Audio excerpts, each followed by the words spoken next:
In this video, we're going to have a look at expanding brackets. Expanding an expression means rewriting the expression so it does not contain brackets without changing the value of the expression.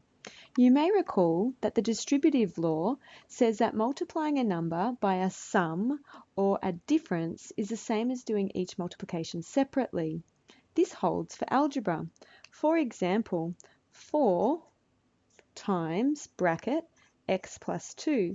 Using the distributive law, we can rewrite it as 4 times x plus 4 times 2. This gives us 4x plus 8. Using this same sum, I'm going to represent it in two other ways. The first is by a picture. Now, what is this sum actually saying? It says we have 4 lots of x plus 2. Let's assume x is the number of matchsticks in a cup.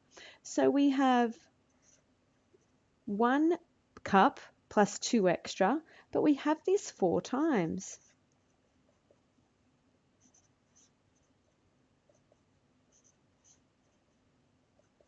All up, we have 4 lots of x's and 8 single matchsticks, which gives us the same answer. Paddocks is a really useful strategy to also think about expanding brackets. Let's say we have a paddock and the width is the number outside of the brackets being 4 and the length is divided into x and 2. And now we want to consider, well, what is the area of each paddock individually? The area of this paddock, length times width, would be 4x, and the area of this paddock would be 4 times 2, being 8. The total area of the paddock is 4x plus 8, which is the answer we got using the distributive law and our picture. Let's look at what happens if we're multiplying by a difference. For instance, 2 bracket x minus 3. Using the distributive law, we can rewrite it as 2 times x minus now 2 times 3. This would be rewritten as 2x minus 6. Now the paddock still works on this, but it doesn't actually make sense to have a negative area.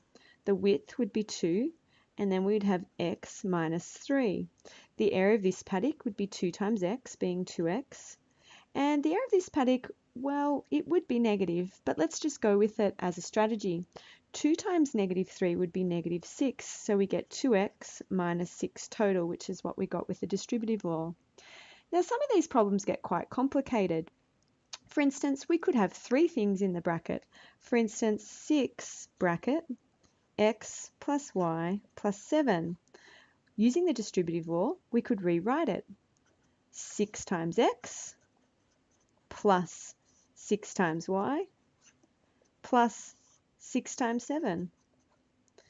All up, we have 6x plus 6y plus 42. So the distributive law is not limited to the 2 terms. Sometimes you also may need to expand and simplify by collecting like terms. Let's have a look at this example.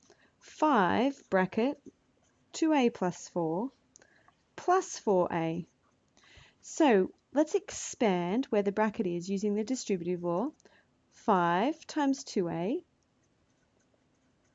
plus 5 times 4.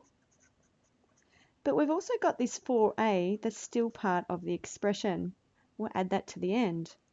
Let's put it all together. 5 times 2a, 10a, plus 5 times 4 is 20, plus 4a. Now we haven't actually finished because we have some like terms. 10a and 4a are like terms, so can be combined or collected together. 10a plus 4a is 14a and plus 20.